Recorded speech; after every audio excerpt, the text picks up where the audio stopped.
श्री स्वामी समर्थ स्वामी सेवेकार्यांमध्ये अनेक माता भगिनी अशा असतील ज्यांना आपल्या मुलांच्या भविष्याबद्दल चिंता असेल. आपली मुले अभ्यासात कमी पडू नये, मुलांनी एकाग्रतेने अभ्यास करावा, अभ्यास केलेले त्यांच्या लक्षात राहावे, असे बहुतेक सर्वच माता भगिनींना वाटत असेल.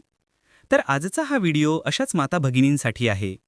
आजच्या व्हिडिओमध्ये मी तुम्हाला सांगणार आहे श्री स्वामी समर्थांच्या आशीर्वादाने मुलांच्या अभ्यासासाठी काही सोपे आणि प्रभावी उपाय. हे उपाय भक्ती आणि श्रद्धेवर आधारित आहेत, जे मुलांची एकाग्रता वाढवण्यात आणि यश मिळवण्यात मदत करतात. चला सुरू करूया. श्री स्वामी समर्थ या नामजपाचे महत्त्व खूप मोठे आहे. हे नामजप मुलांच्या मनाला शांत आणि एकाग्र करते. मुलांनी रोज अभ्यासाला बसण्यापूर्वी किंवा दिवसातून काही वेळा हे नाम म्हणावे. किमान 108 वेळा जप केल्यास एकाग्रता वाढण्यास मदत होते. याशिवाय अभ्यासात प्रगतीसाठी आणि बुद्धी तल्लख होण्यासाठी महासरस्वती मंत्राचा जप करावा.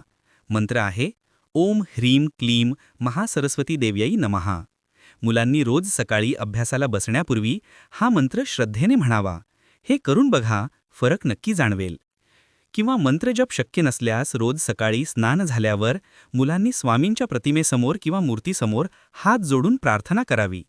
प्रार्थना अशी: हे स्वामी समर्था, माझ्या बुद्धीला चांगली दिशा मिळू दे, माझे अभ्यासात पूर्ण लक्ष लागून मला चांगले यश मिळू दे. याशिवाय शक्य असल्यास मुलांच्या अभ्यासाच्या खोलीत किंवा देवघरात अखंड दिवा लावावा, तेलाचा किंवा तुपाचा. हा दिवा सकारात्मक ऊर्जा निर्माण करतो आणि स्वामींना प्रार्थना करताना मन शांत होते. मुलांच्या अभ्यासाच्या टेबलावर श्री स्वामी समर्थांची छोटी प्रतिमा किंवा मूर्ती ठेवावी. यामुळे सकारात्मक ऊर्जा निर्माण होते. अभ्यास करताना पूर्वेकडे किंवा उत्तरेकडे तोंड करून बसावे. या दिशा एकाग्रतेसाठी उत्तम आहेत. टेबल नेहमी स्वच्छ आणि व्यवस्थित ठेवा. अनावश्यक वस्तू ठेवू नका. आणि शक्य असल्यास अभ्यासाच्या खोलीच्या खिडकीजवळ तुळशीचे रोप ठेवावे. तुळस सकारात्मक ऊर्जा आकर्षित करते आणि वातावरण शुद्ध करते. मुलांनी स्वामी समर्थांचे चरित्र म्हणजेच सारामृत किंवा गीतेचा 5वा अध्याय नियमित वाचावा. यामुळे बुद्धी आणि एकाग्रता वाढते. आपल्या माता भगिनींना अजून एक सांगावीसे वाटते, याशिवाय स्वामींची सेवा म्हणून गरीब मुलांना किंवा गरजूंना शिक्षणाचं साहित्य दान करा, जसे पेन, पुस्तके, वह्या. हे पुण्य मुलांच्या प्रगतीसाठी सहाय्यक ठरते. आणि जर मुलांचे मन अभ्यासात लागत नसेल तर आईने स्वतः रोज स्वामींची सेवा करावी. मंत्रजप, पोथी वाचन, प्रार्थना आणि मुलांच्या नावाने संकल्प करावा. हे सर्व उपाय श्रद्धेवर आधारित आहेत, पण सर्वात महत्त्वाचे म्हणजे मुलांनी नियमितपणे आणि एकाग्रतेने अभ्यास करणे.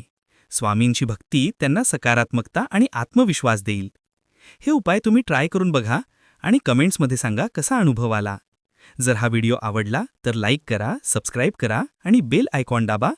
नवीन व्हिडिओसाठी नोटिफिकेशन मिळेल. स्वामी समर्थांचा आशीर्वाद तुम्हा सर्वांवर राहो. जय स्वामी समर्थ. धन्यवाद.